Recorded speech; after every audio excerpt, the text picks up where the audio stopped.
Yes, guys, welcome back to Kosi's Arsenal podcast. My name is Kosi. How are you guys doing? It must be very painful, very painful still now. But we have to roll on. It's a game that I've not talked about. Arsenal 1, Slavia Praha 1. I've not had a chance to give my thoughts and remarks on it. And this is the time, this is the chance. So many things have been disturbing me. I live stream without audio. I did have internet in the night, but still, we roll. And I'm going to talk about this game in detail. I've looked at Mikel Arteta's press conference, what he talked about, the questions that were asked. I don't believe the journalists asked, the real questions we should have wanted to hear in that game, but we roll. Like I said, we roll. Smash the like button. Thanks for everybody who has been supporting me throughout that period. People who have been buying me data, people who have been sending me some little money on my phone to get internet. Thank you so much. Peter the Rock, thank you so much, as well as Amy, thank you so much, and of course those people who always comment on the videos, thank you so much. Yesterday we had the watch along, and a couple of you were on. I've seen it. It's beautiful. I really hate watch alongs, but let us get down into what happened in that game and my thoughts actually on this football club, especially with such a very poor display against Slavia Praha. Mikel Arteta was asked about the game, and he said the team gave its best. And for me, I'm gonna say that's a lie. That is a pure lie, because if we scored 3 goals against West Ham, that wasn't our best. And Mikel said in his post-match press conference that we could have won that game. We should have won that game. We deserved to win. We were 3-0 down by 30 minutes, and by 90 minutes it was 3-3. And Mikel said it wasn't enough. We didn't do our best. When it is 1-1 against Slavia Praha, he says, the club did its best. That's bullshit. That is just patronizing. Very patronizing. And I think any Arsenal fans who believes what Mikel Arteta said, you're deluded. I'm sorry to say this, but you're deluded. I'm not trying to attack anyone in that, on this channel, because I don't do that. But there is no way you're going to tell me that a 1-1 draw against Slavia Praha at the Emirates Stadium, a game that every pandit, because if you look at the odds yesterday, and I was on the live stream and I said the odds are Arsenal 1.7, not even 1.7, they were 1.37, and then Slavia Praha had a 7.5. Us drawing, I think it was around 4.5. So all the odds were pointing at Arsenal. It should have been an easy one. We got, first and foremost, we struggle throughout the game. 86 minutes in, we are struggling. Imagine, 86 minutes, we are struggling. Slavia Praha pressing us, dominating us. They had a 45%, ball possession. 45%. Now that means Arsenal had the ball 55% at home. So just imagine what is going to happen when you go out to, away from home in the second leg. Because now they know you're beatable. They know what you're capable of. For me, it was a disgusting performance. Arsenal should have done better. It wasn't the best, but this is how we lined up. And of course, Mikel Arteta, I do not blame him for this lineup. I wouldn't. Of course, this wasn't my predicted lineup, but it was okay. It was okay. Other than the fact that Martinelli was not in, but I thought it was okay. Cedric, Gabriel, Holding, and Hector Bellerin were the 4 defenders. Leno was in goal. Sorry, I didn't write his name there, but he was in goal. Granit Xhaka, Thomas Partey in the midfield. Of course, Granit Xhaka returning, and many Arsenal fans were jubilating for the fact that he was returning. I was happy as well for the fact that he was returning. We missed him a lot, very much against Liverpool. Smith Rowe came back as our number 10 because Martin Odegaard is injured, of course. And Mikel said in his post-match press conference that he could miss a couple of games. Saka on the left-hand side, of course, he came back, and the only creativity, the only sparks we had in that game were courtesy of Bukayo Saka. Willian down the left was so quiet. Of course, he was trying to get that ball from deep, and and you would understand. But I thought Saka was magnificent, and Alexander Lacazette, who missed a game changer, because in such games, and I think this is why we won the Europa League. What am I saying? This is why we won the FA Cup when Mikel Arteta had just been appointed as manager.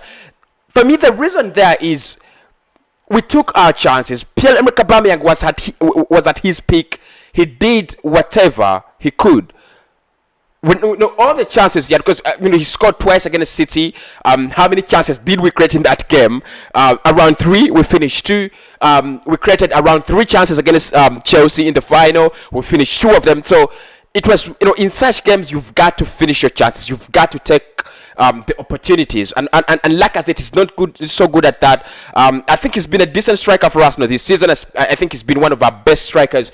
But he should have scored that. How the hell do you fail to score that?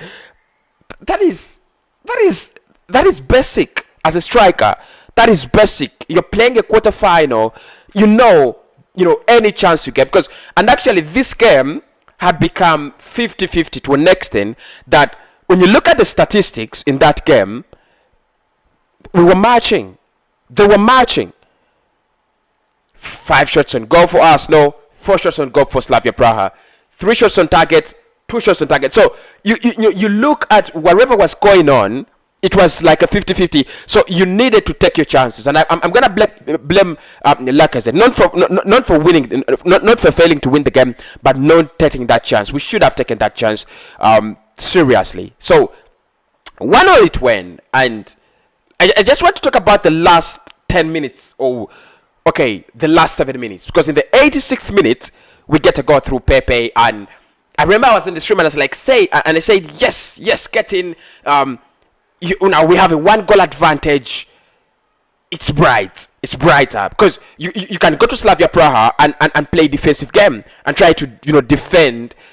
If that's what you want, try to defend the ball and do whatever you want and get a point and go through. A 1-0 draw. If we had 1-0, a 1-0 draw was okay away from home. 2-0 draw was okay away from home. 0-0 was okay away from home. You know what happened? In the 90 plus 3 minutes, Mikel said this is not switching off in games. This is making a mistake. What are you saying? We all know, and I love the question. I think it was Kainak who asked that question on behalf of Football.London. He said, what do you have to say about switching off in game? And he said, we didn't switch off in game. What actually happened there was we made the wrong decision. What are you saying? This is 90 plus 3. That means you can't hold a lead for 4 minutes, for 5 minutes. You can't. And then Slavia Praha get an equalizer. And you know what? The fact is, someone told me to sit upright on my stream, so I'm trying to get my position right. What happened is, now you're going to Slavia Praha with Slavia Praha with having an away goal.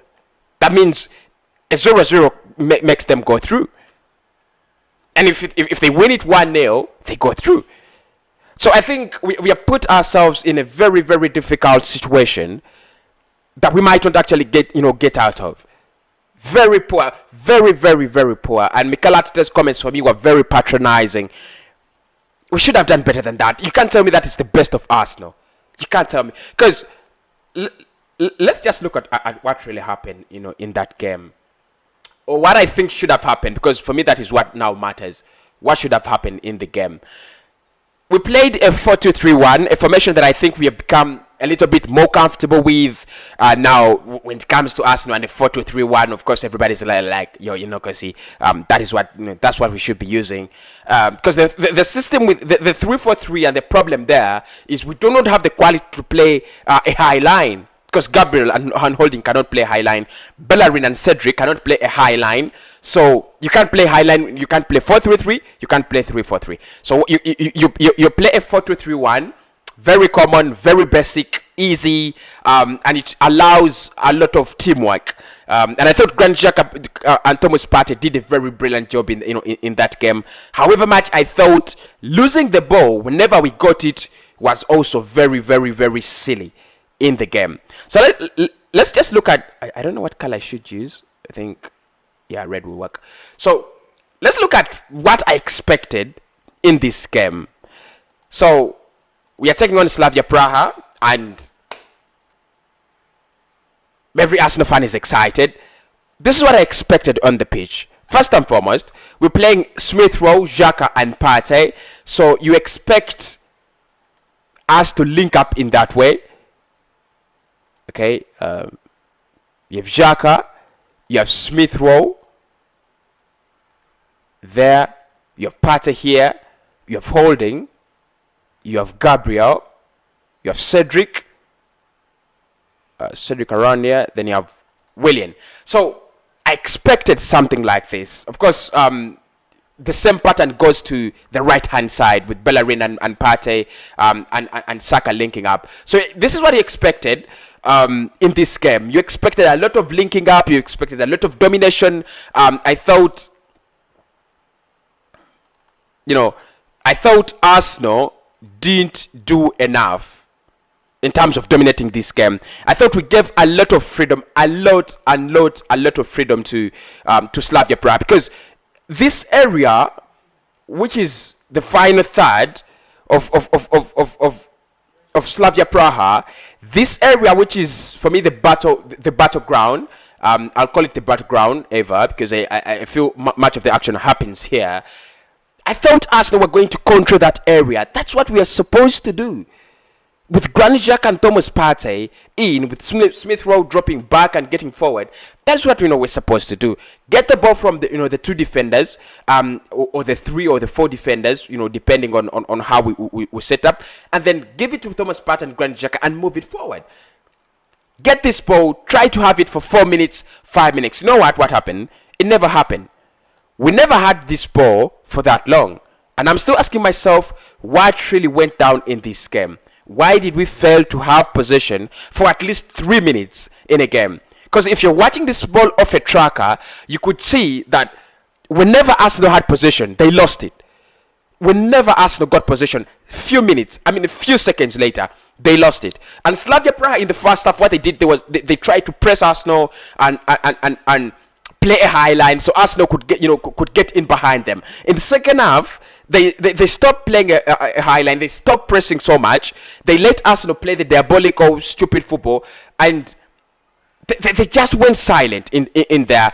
They could get their possession and then lose it again. Then Arsenal get possession and then lose it. And it's like, what the hell are we looking at in this game? So for me, it was the most boring quarterfinal of all the 4 quarterfinals we're watching, because I think Roma came back from behind to beat Ajax. That was a little bit interesting. United beat Granada. You expected that.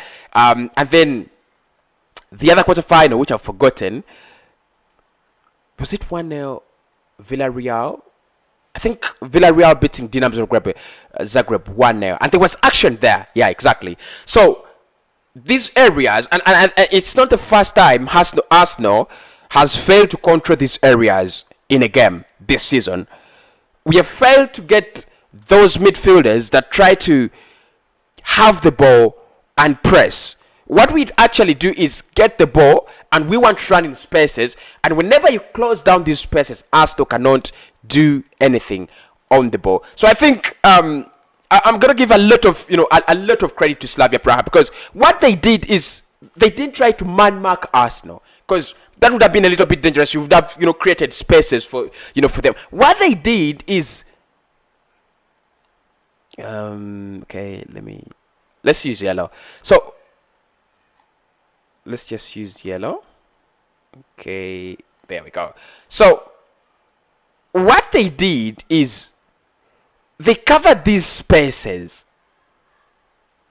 They just covered these spaces so that Arsenal couldn't pass, Arsenal couldn't run, and you expected that. You expected them to first and foremost play a low block. So first and foremost, they covered those spaces. So whenever you wanted to pass, you couldn't pass. So that's what they did. They covered those spaces. So whenever Arsenal had the ball, they were in those spaces, and that's why we're passing directly onto them. They never played man marking, body to body. No, they didn't do that. They're like, no, you know what we're gonna do? Yeah, is get into the spaces. Whenever Arsenal will try to pass this ball, they'll pass it directly to us, and that's what they did. And that's why they had 45% ball possession. And guess what? They didn't do anything with that possession, just like Arsenal. We didn't do anything, with the possession we had. So it was so patronizing, very, very patronizing. I think Mikel has to think about this. In the second leg, what you want is not going out there to pack a bus, because now it is, it is mandatory. We have to score away against Slavia Praha. What if we don't score? As simple as that. What if we don't score? Because these days, Arsenal, it's inevitable for Arsenal to concede. Inevitable. In every game, Arsenal has to concede either a goal or two or three. So it is inevitable that we do not concede. In the past 3 games, West Ham, Liverpool, and Slavia Praha, we have conceded 7 goals. That is scary. Very, very scary. And of course, it's a blessing that over the weekend we shall take on Sheffield United. I'm going to drop a predicted lineup and preview about that. But we've got to think about it, really. We've got to think about it. Mikel Arteta got it wrong. I don't want to say Mikel Arteta up. This is not a rant, but I'm going to say he got it wrong. The substitutes he made, I'm going to say, however much he came on, or, a little bit late, and he talked about it, but yeah, they made a point. But why is Martinelli not playing football? It's a big question. Why is Gabriel Martinelli? Whenever he comes on the pitch, there is something different. There is energy.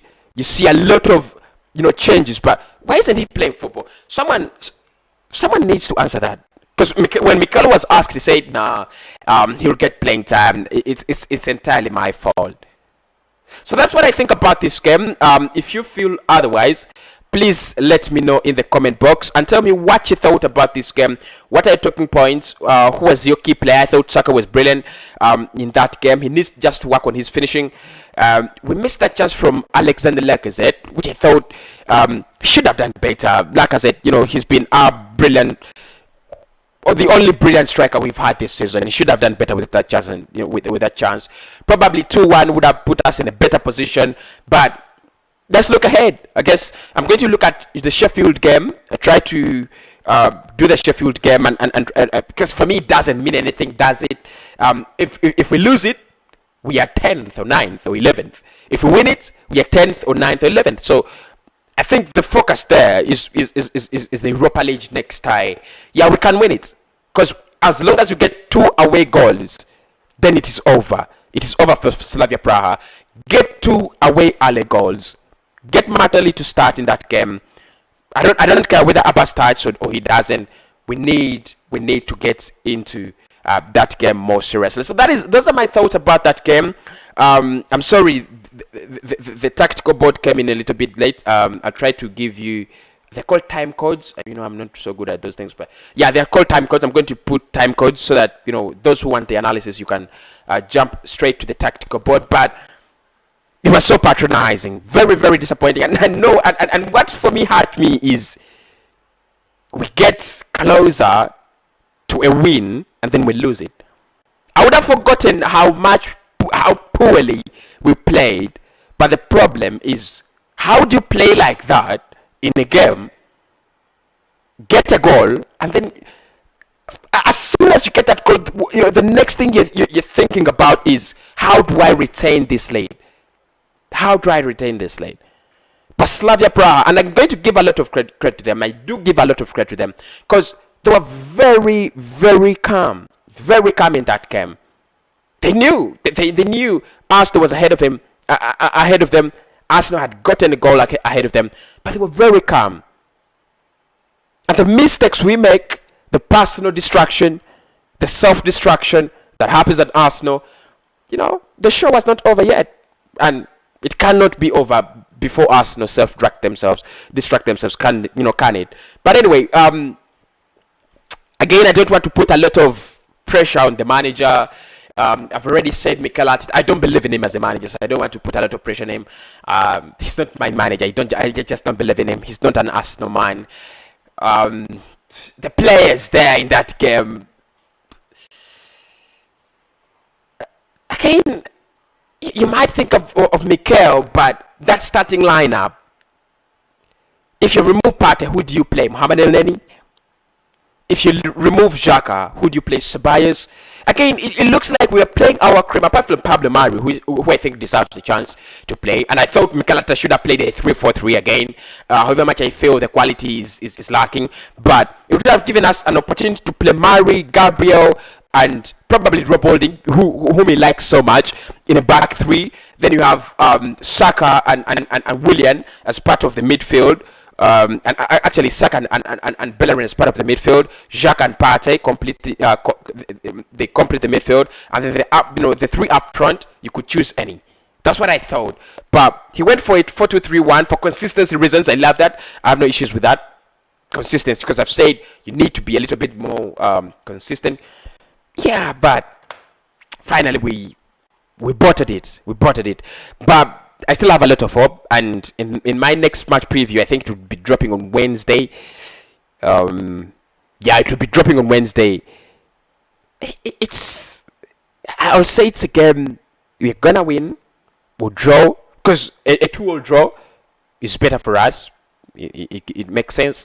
We shall go through, but the scary part is, how do you react against Villarreal? Because Villarreal could score 2 against you at the Emirates Stadium. They have the capability, they have the ability to do that. Where do you go from there? I sign out. I'll be back with the Arsenal news and the Sheffield United preview.